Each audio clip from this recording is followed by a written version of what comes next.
궁금한 것이 있으면 질문하십시오. 전혀 상관없는 얘기는 하지 마시고요. 일상에서 부딪히는 문제에 대해 도움이 필요하다고 말해주면 방법을 생각해 보겠습니다. 여러분이 온라인으로 한 질문에 답변한 부분이 얼마 되지 않을 겁니다. 이전 답변한 것과 유사한 많은 질문들에 관해서는 다시 언급하지 않겠습니다. 제가 한 답변들을 다시 듣고 싶은 분들은 제 온라인 페이지에서 잘 찾아서 보고 들어보시기 바랍니다. 각양각색의 다양한 문제들을 다뤘으니 참고하시기 바랍니다. 저도 아직 진정으로 깨달은 것이 아니라 제 말은 절대적인 진리가 아니니 참고만 하십시오. 조언을 하나라도 더 듣는 것은 좋은 일이니까요. 그럼 온라인으로 참여하시는 분들이 무슨 질문을 했는지 한번 보겠습니다.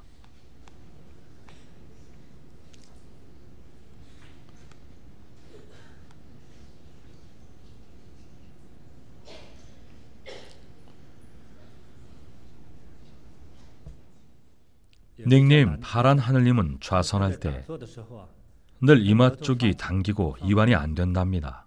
열심히 이완을 한 다음에도 이런 느낌이 남아있는데 왜 그런지 물었습니다. 현장에도 이런 분 계신가요? 이마 쪽이 당기는 증상 있군요.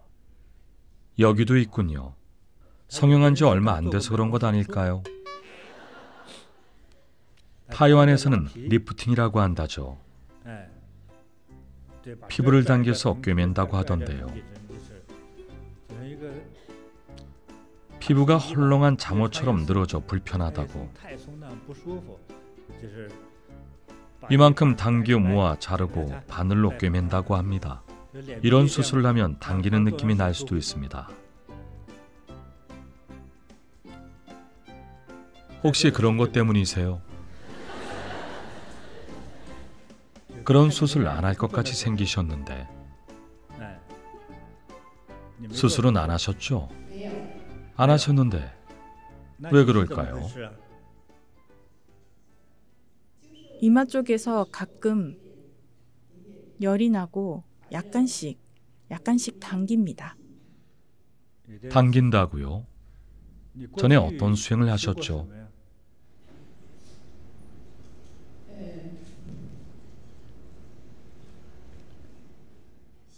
도교의 유김 수행을 했습니다. 유김이라고요? 유김은 잘 모르겠네요. 잘 모르겠습니다. 대체적으로 수행에 기초가 없고 백지 상태인 사람들의 수행은 비교적 괜찮습니다. 어느 정도 기초가 있는 사람들, 한마디로 다른 수행법이나 무술을 좀 배웠던 사람들은 몸에서 다양한 반응이 나타나기도 합니다. 이런 일은 도교 수행에서 가장 흔합니다. 목 뒤에 누구나 톡 튀어나온 뼈가 있습니다. 목 뒤를 만져보면 있습니다. 그곳이 막혀있는 사람이 많습니다. 무슨 주총공을 연마한다는 것 같았는데 연마할수록 더 심하게 막히더군요. 그럼 방법이 올바르지 않은 겁니다. 말씀하신 현상은 저도 잘 모르겠습니다. 저는 유김수행을 하는 사람이 아니니까요. 그것이 옳은 건지 틀린 건지는 모르겠습니다. 혹시 천안이 열리려는 것 아닐까요? 아니라고요? 그럼 근시안이 열리려나 봅니다. 수행이라는 것은 어렵습니다. 첫째는 나를 이끌어줄 스승이 없어서, 둘째는 좋은 스승을 만나기 어려워서 그렇습니다. 저는 최고의 스승은 아니지만 좋은 목적을 갖고 있습니다. 이전에 여러 가지 경험을 해보지 않았더라면 여러분께 법을 전하지도 않았을 겁니다. 외국의 제약회사들 중 책임감 있는 곳은 많은 실험을 거쳐 부작용이 적다고 판단될 때에만 비로소 제품을 시장에 내놓습니다. 저도 수행을 하는 사람이기 때문에 일단 일부를 먼저 가르쳐 본 후 반응을 꼭 확인합니다. 때로는 수행법들을 분석하기도 합니다. 특히 도교나 불교와 같은 동양의 수행법 가운데 문제가 생기기 쉬운 방법은 가급적 제외합니다. 수행법들은 한없이 많지만 저는 그 중에서 아주 일부만 취합니다. 그리고 또 잘못된 부분이 있으면 폐지합니다. 이 때문에 제가 가르치는 수행법은 문제가 없습니다. 스승님 방법은 너무 느려요. 저는 하늘을 날고 싶어요. 그래서 혼자 수행 방법을 찾다가 잘못되는 것은 어쩔 수 없습니다. 저도 날지 못하니까요. 사실 해봤는데 바로 고꾸라졌어요. 그래서 몇 가지는 알려드리지 않습니다. 앞으로 저에게서 차근차근 배우고 싶다면 가르치지 않은 건 하지 마세요. 여러분이 원하는 것은 건강과 행복인데 더 높고 기이한 내공을 연마하겠다면 다른 스승을 찾아가야 합니다. 전 아닙니다. 하지만 그러한 수행은 하지 말라고 부탁드리고 싶습니다. 다른 길로 빠질수록 실패할 확률이 큽니다. 차라리 아무것도 안 배운 것이 더 낫습니다. 잘못 배우면 무척 고통스럽습니다. 심하면 죽기도 하고 정신질환에 걸리기도 합니다. 아니면 특정 신체 부위가 불편해질 수도 있습니다. 온라인으로 이마가 당긴다고 하신 분의 증상은 일단 여러 가지 수행법을 배워서 그런 겁니다. 요즘은 인터넷에서 자료나 책 구매가 아주 쉽습니다. 10만 원이면 수행법에 관한 책을 얼마나 살 수 있을까요? 최소한 10권은 삽니다. 그것만으로도 아주 벅찰 겁니다. 한 권당 하나의 문파가 있고 그 문파마다 방법이 다를 텐데 하나라도 잘못 배웠다간 큰일 납니다. 제가 가르친 것이 아니라서 저도 잘 모르겠습니다. 다시 한번 묻겠는데 수행하는 목적은 무엇인가요?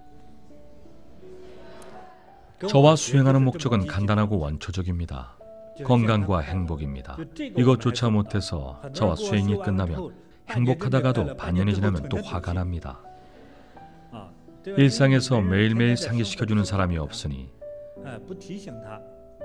기쁨, 행복 같은 것들을 금세 잊어버립니다. 다시 원래대로 돌아갑니다. 식구들, 동료들과 또 싸우기 시작합니다. 수행한 것들을 잊어버립니다. 습관의 문제입니다. 문제가 있는 습관은 언제든 다시 튀어나오게 마련입니다. 특히 가장 원초적인 문제가 튀어나올 경우 아주 골치 아픕니다. 6년 전부터 스승님과 수행을 시작했는데 지금 암 말기입니다라는 사람이 있었습니다. 6년 전에는 어떠셨는데요? 그때는 암이 막 생겼을 때였죠. 그럼 지금 말기인 게 당연하지 않습니까? 그때 암이 발견되었는데 지금까지 살아있잖아요. 간암이었는데 이 정도면 괜찮지 않나요? 게다가 그때 3개월만 수행하고 몸이 한결 좋아졌다며 돈을 버는 것이 제일이라면서 수행은 관두고 매일 돈을 벌러 가셨잖아요. 수행을 해도 언제 죽을지 모르는 상황에 수행을 안 하니 병이 계속 진행될 수밖에요. 건강 때문에 평생 수행해야 하는 사람들이 있습니다. 건강해서 아예 수행이 필요 없는 사람들과는 다릅니다. 어떤 몸들은 애초부터 불량품으로 태어나기도 합니다. 그럼 하는 수 없이 서비스 센터와 자주 연락해야 합니다. 어쩔 수 없습니다. 외모도 마찬가지입니다. 배우들은 태어나면서부터 잘생겼는데 왜 우린 수술을 해도 안 되는 걸까요? 화가 나도 소용없습니다. 선천적으로 그렇게 태어났으니까요. 고치는 것도 인연에 달렸습니다. 잘못 고치는 경우도 있습니다. 하지만 저와 수행을 하면 그런 일이 거의 없습니다. 왜 방금 목적을 강조한 것일까요? 여러분이 수행을 하는 목적 말입니다. 특히 제가 가르치는 수행법을 하지 않는 분들, 물론 수행자가 아닐 수도 있지만 그분들의 수행법에 잘못된 부분이 있을 수 있습니다. 마음이 급해 신기한 효과만을 기대할 때 문제가 제일 많이 일어납니다. 여러분의 수행의 목적은 무엇입니까?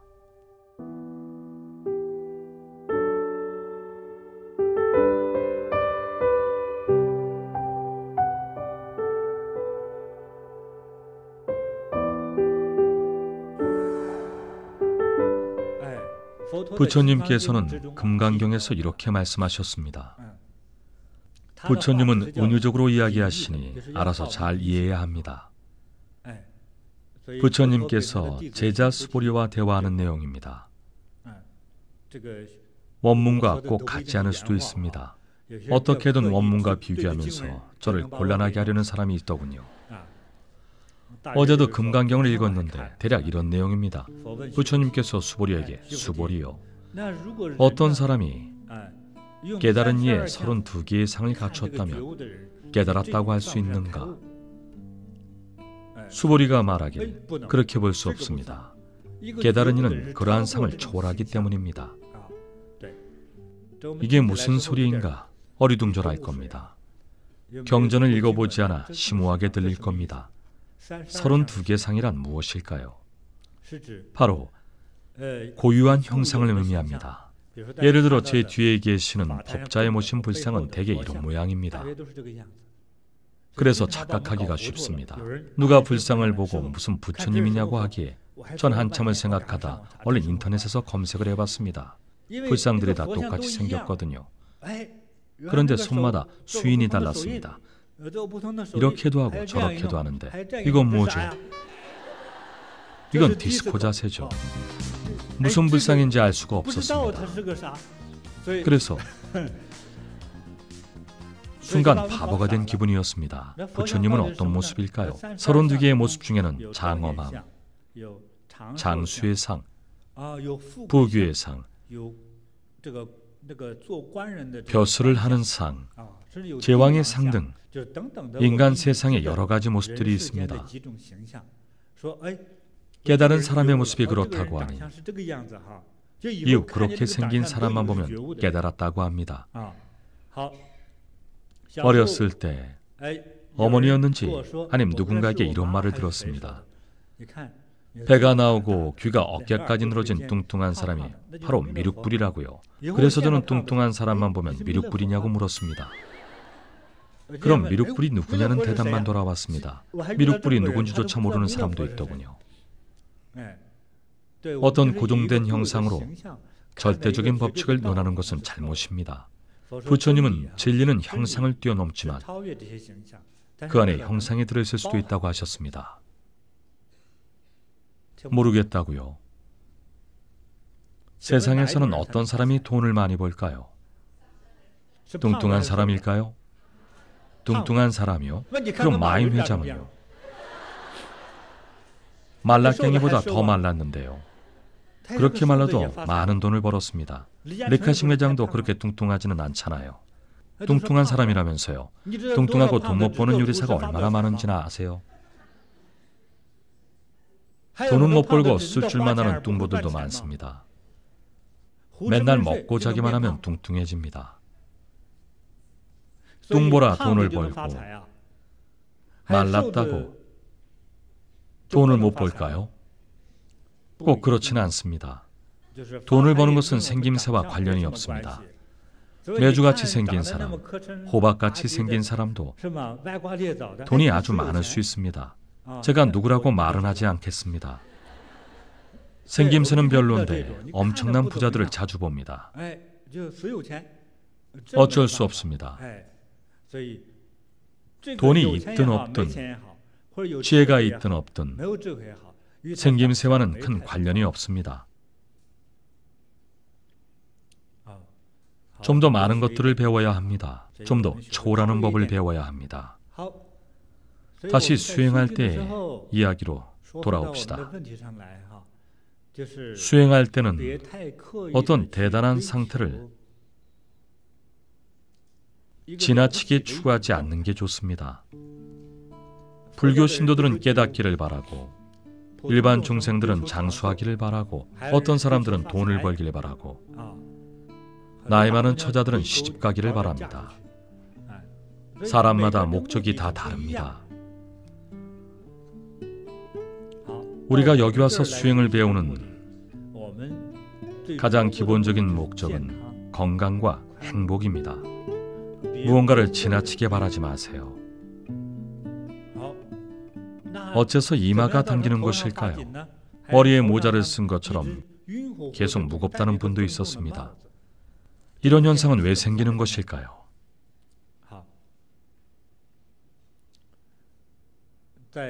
캐나다에 새로운 수행자 한 분이 영환경에서 자란 화교였는데요. 현지 사람들처럼 말이 직설적이더군요. 기분이 좋든 안 좋든 그대로 표현을 합니다. 몸이 안 좋다고 해서 수행을 하라고 했더니 얼마나 하냐고 물어서 1년이라고 했습니다. 결국 등록은 했는데 제가 제대로 설명을 못 드렸나 봅니다. 3개월 후에 다시 만난 그는 저는 안 되나 봅니다. 여전히 어지럽습니다. 3개월이 지났으니 수행반은 이미 졸업한 후였습니다. 이상하네요. 수행을 계속하시는 것 같은데 뭔가 좀 이상합니다. 수행 계속하고 있죠. 하고 있죠. 얼마나 했나요? 3개월 내내요. 3개월이나 했는데 왜 이럴까요? 뭔가 잘못됐다 생각했습니다. 하루에 얼마나 수행하나요? 9시간이요. 누가 그렇게 하라고 했어요? 수행반에서도 7시간씩 수행하잖아요. 하지만 집에서까지 그렇게 오래 하면 안 돼요. 7시간도 했는데 집에서 혼자 9시간은 안 돼요? 칭찬하긴커녕 나무라시는 거예요? 여기서 차이가 나는 겁니다. 4년제 대학을 40년 다니는 사람이 있을까요? 보통 4년 동안 열심히 다니잖아요. 제2의 삶 때문이라도 대개 대학원까지 하고 마칩니다. 석박사만 나와도 대단한 거죠. 대학을 10년 다니면 강사보다 나이가 많아집니다. 이처럼 법당에서는 할 수 있어도 집에 가면 할 수 없는 일들이 많습니다. 아무도 지도해주지 않는 상황에서 혼자 오랫동안 수련을 해서 그렇습니다. 물론 건강을 위해 그랬겠지만 틀린 방법입니다. 무언가를 지나치게 바라는 수행은 잘못입니다.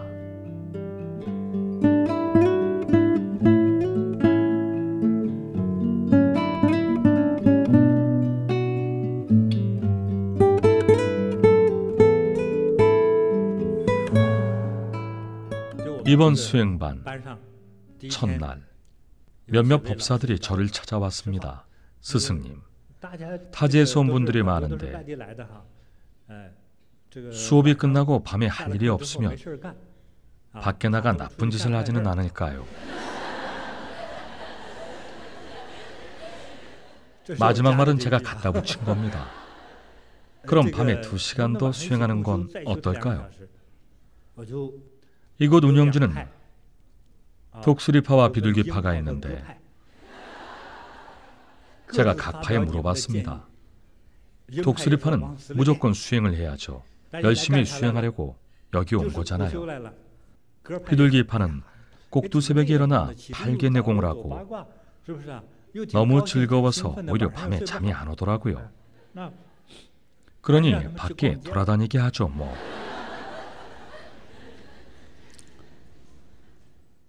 여러분은 어느 쪽이신가요?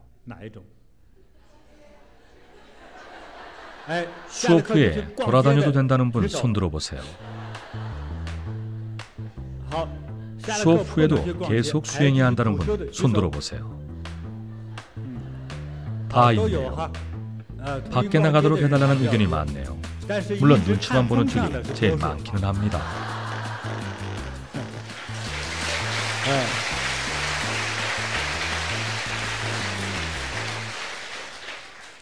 실수할까봐 어느 쪽이 많은지 가만히 지켜보고 있군요. 그럼 밤에 나가는 것을 허락하겠습니다.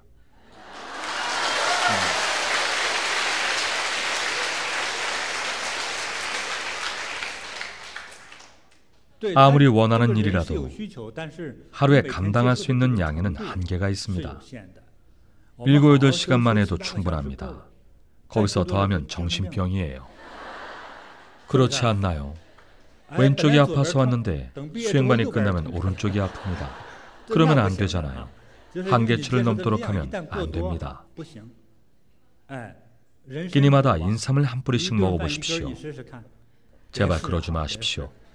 좋지도 않고 몸만 상합니다. 세상에는 절대적으로 좋은 일도 나쁜 일도 없습니다. 적당한 것이 좋습니다. 약 처방과 같습니다. 중약이든 양약이든 약에는 맞는 조제법이 있습니다. 적절한 비율로 조제해야 병이 잘 낫습니다. 비율이 적절하지 않으면 도리어 병을 만듭니다. 수행도 마찬가지입니다. 제가 아는 수행은 그렇습니다. 지나친 수행은 금물입니다. 처음 듣는 얘기인가요? 아주 심오한 문파에서 온 사람은 하루에 46시간씩 정진한다고 합니다. 4시간 반만 해도 훌륭한데 말입니다. 아마 시간셈을 못했나 봅니다. 제 생각은 이렇습니다. 마음이 앞서가는 사람은 한 걸음 나아가도 2걸음 퇴보하기 때문에 건강에도 안 좋습니다. 마음에 여유를 두고 조금씩 나아가기 바랍니다. 아시겠죠? 수업이 끝나면 나가서 놀든 수다를 떨든 다 좋습니다.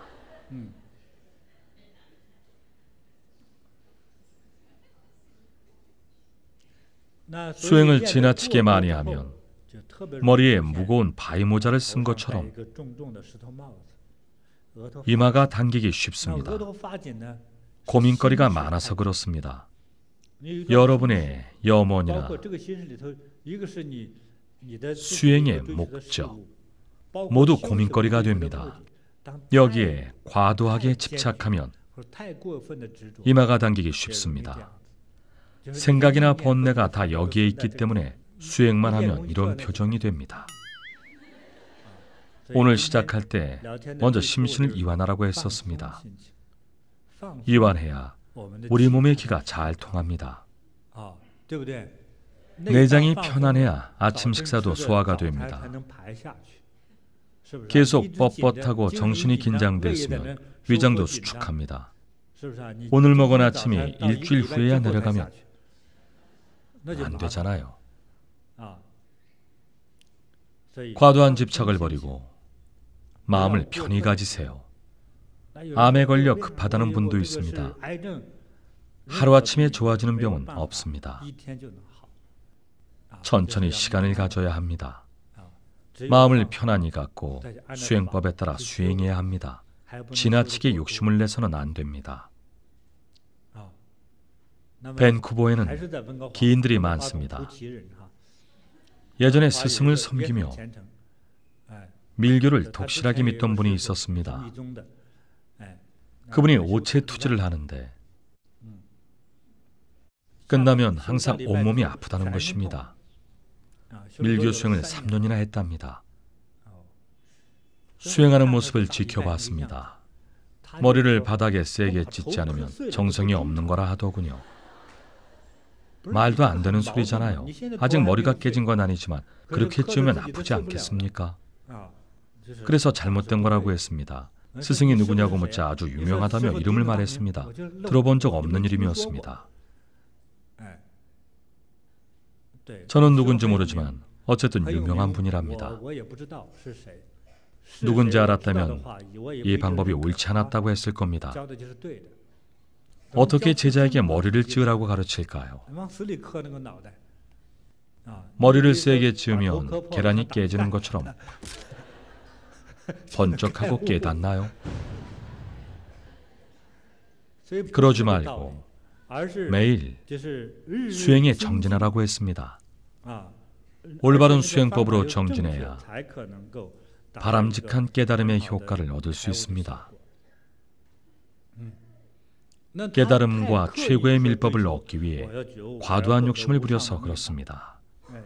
그분은 높은 경지를 얻기 전의 단계인 사가행을 수행하고 있었습니다. 원래는 올바르게 수행하려 했지만 마음의 표현이 잘못된 거라 생각합니다. 그럼 수행 하나만 합니다. 잘못된 방향을 집착하면 속이 경직됩니다. 온몸이 아픈 이유도 기의 흐름이 막혔기 때문입니다. 그렇게 열심히 수행하면서도 성격이 나쁜 것은 수행자의 기본 몸가짐에 어긋납니다. 통증에는 화를 낸 후에 부정적 에너지 역시 들어있습니다. 불교 경전에는 집착을 내려놓아야 비로소 자제로워진다고 합니다. 왜 32개의 상을 언급했을까요? 일부러 만들지 않아도 다들 바라는 것이 있죠? 다시 불교 경전으로 돌아가면 부처님께서 수보리에게 묻기 전에 수보리가 먼저 물었습니다. 부처님의 제자도 바라는 것이 있을까요? 분명 있을 겁니다. 하지만 바라는 것이 있어도 절대 추구해서는 안 되고 내려놔야 한다고 불교에서는 가르칩니다. 모든 생각을 멈춰야 한다고 말합니다. 성불과 깨달음이라는 목적이 있는 사람에게는 모순된 얘기 아닙니까? 맞습니다. 들으면 모순이지만 해보면 모순되지 않습니다. 그래서 미묘한 것입니다. 어떤 분들의 목적은 건강을 위해서이고 누구는 지혜를 얻기 위해서 아니면 공덕을 쌓기 위해서입니다. 수행하면 건강은 빠르게 효과를 봅니다. 하지만 공덕은 천천히 쌓아가야 합니다. 오늘 대중 공양하거나 도량을 지었다고 해서 곧바로 그 과보를 받을 수 있을까요? 대부분 그렇지 않습니다. 일정한 시간이 지나 무르익어야 효과가 나타나기 시작합니다. 천천히 수행으로 만들어 가세요. 조급하게 생각하지 마세요. 집착하지 않음은 이런 미묘한 마음가짐에 달려 있습니다. 수행을 하겠다고 말할 때와 실제 수행할 때는 다릅니다. 예를 들어 대광명 수집법, 연부를 할 때 자신의 목적을 무리하게 추구하면 안 됩니다. 가장 숭고한 최초의 목적도 잊으십시오. 궁극적인 목적을 잊어야 비로소 마음이 가벼워집니다. 무슨 말인지 알겠죠? 실제 수행에서는 궁극적인 목적을 잊어버리고 가벼운 마음으로 수행해야 합니다. 길을 걷는 것과 같습니다. 어느 날 아주 먼 길을 떠난다고 가정해 봅시다. 걸어서 이탈리아를 간다고 해봅시다. 사흘을 걸어도 심지어 뛰어가도 못 갑니다. 우선 조급한 마음을 버려야 합니다. 얼른 이탈리아에 가야겠다. 뛰어가면 금방 도착하지 않을까? 다 소용없습니다. 차라리 이렇게 생각하십시오. 아주 먼 거리니까 매일 몇 킬로미터씩 가야겠다. 그날의 목표 지점에 도착하면 쉬어야지. 하지만 대부분의 사람들은 서둘러 가려고만 생각하고 하루 뛰고 일주일을 쉽니다. 일주일 동안 꼼짝 안 합니다. 그럴 바에야 꾸준히 걷는 게 낫습니다. 하지만 완전히 멈추지는 말아야 합니다. 모든 것은 시간에 달려 있습니다. 실제로 수행할 때도 너무 조급하게 방법을 생각하지 마십시오. 이런 마음가짐이어야 합니다.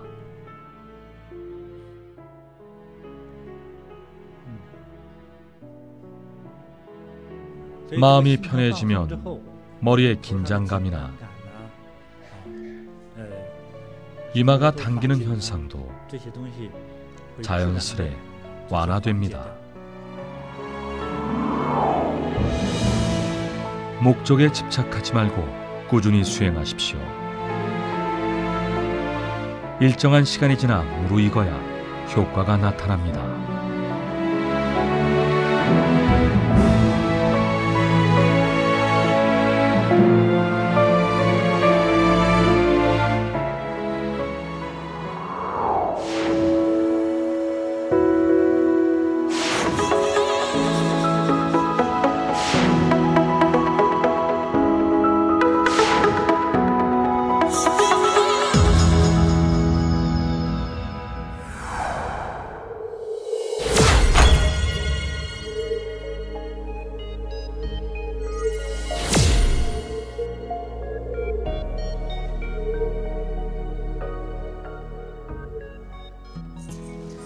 네, 게리플레스 오늘 8개 코드를 여러분에게 소개해드리기 위해서 많이 오셨습니다. 5분의 남성분들을 모시고 오늘 게리플레스 시작해 보도록 할 텐데요. 치아가 너무 예쁘시고 제가 저 미소를 참 좋아해요.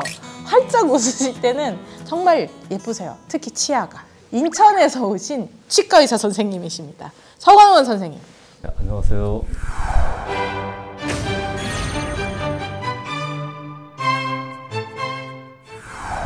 워낙 오랫동안 기다려왔던 책이라 받자마자 한 4시간 반 만에 어느 정독을 해봤는데요.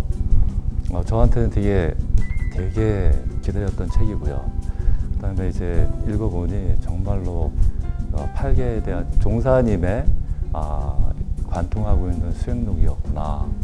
그리고 그 안에는 정말 단순하지만 정말 깊이 있는 여러 가지 것들이 때로는 진하게, 때로는 무섭게 다가올 때도 있었다 싶어서 여러 번 곱씹어야 될 책이다 이렇게 생각을 하고 있습니다.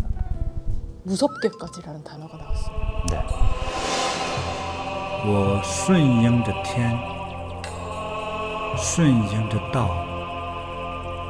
나는 하늘의 뜻을 따르고 도의 이치를 따르며顺应着生命的流转。 생명의 흐름을 따릅니다.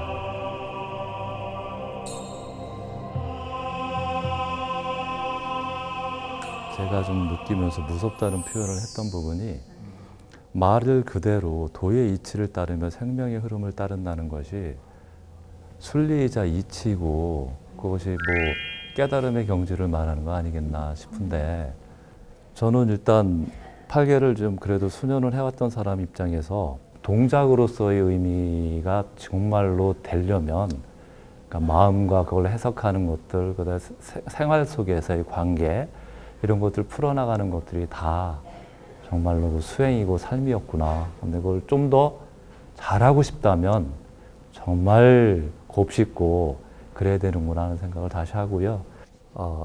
전 개인적으로 예전에 좀 기공수행을 좀 했던 수년을 했던 경험이 있기 때문에 그 경험에서 조금 후유증을 좀 심하게 알았던 경험을 갖고 있기 때문에 이게 왜 정말 중요한지를 저는 체득을 하고 있고 절감을 하고 있어요.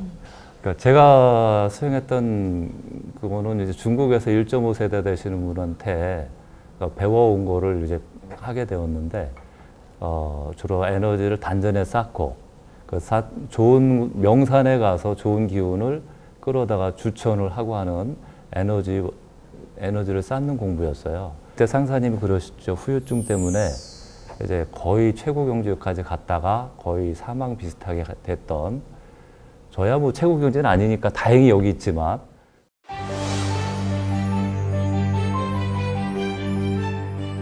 제가 조금 집중 수행을 했던 4명 중에 제가 수행이 잘 된 편이었는데 설악산이 1708m예요. 거기를 제가 한참 좋을 때는 2시간에 올라갔어요. 보통 사람은 4시간 반에서 5시간 걸리는 그런 코스인데 그렇게 아주 파워풀하고 몸도 참 좋았는데 그러니까 어떤 일이 있게 되면서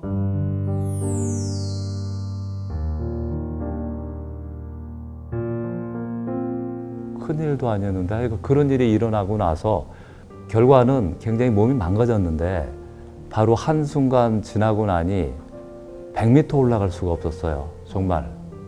그게 어떻게 이해가 되나요? 온몸의 에너지가 충만했던 것이 없어져 버린 거네요. 순식간에 다 없어지면서 100m 올라가는데 숨이 차가지고 갈 수가 없었어요. 누가 날 끌고 가야 되는.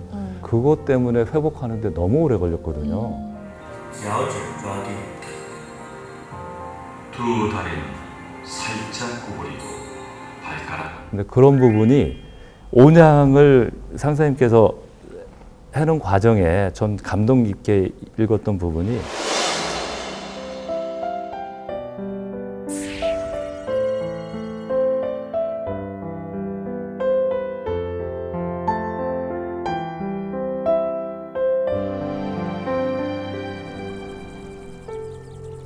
好，我们慢慢停下来，一起温养。 이제 천천히 멈추고 함께 온양합니다.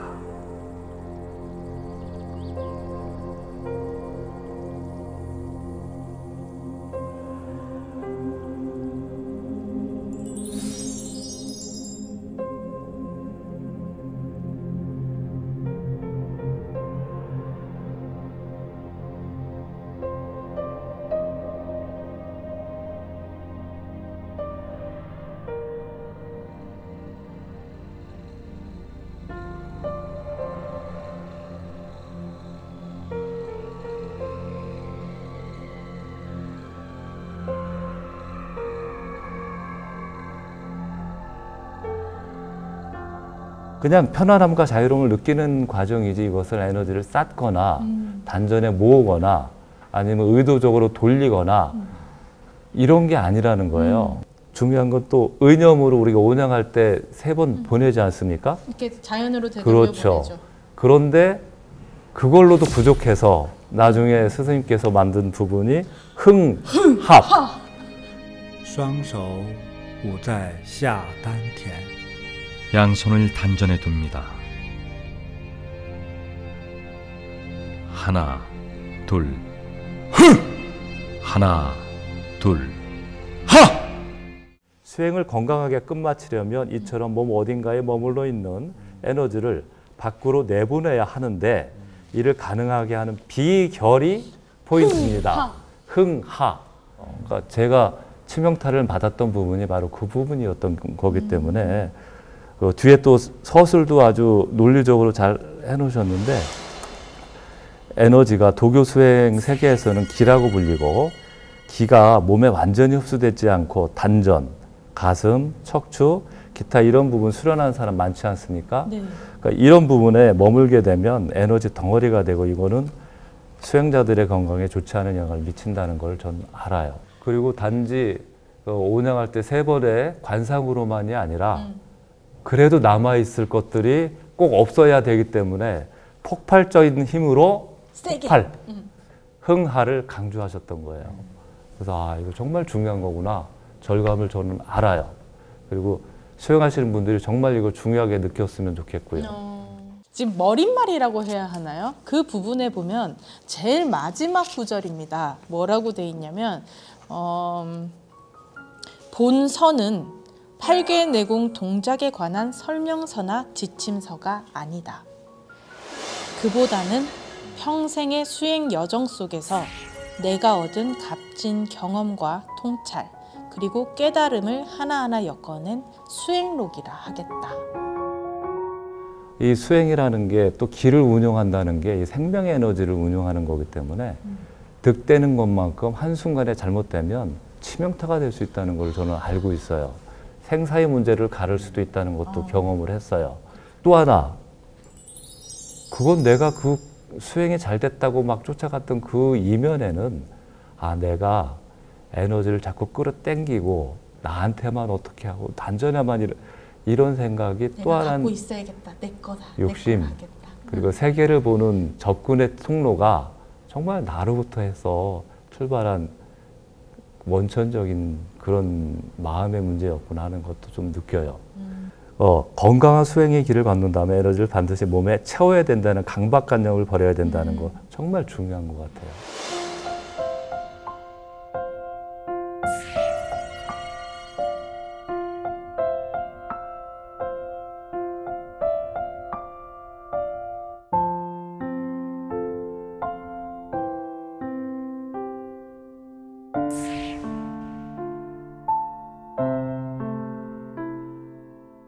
또 이렇게 생각해 보면 그게 이제 법이 정말 올바르야 되는 거는 우리는 알지만 어느 법인지 모르잖아요. 그 어느 게 올바른 법인지 모르잖아요. 모르죠. 그리고 또 그거를 법은 좋대 수행하면서 자꾸 왔다 갔다 할 수 있잖아요. 근데 나는 모르잖아요.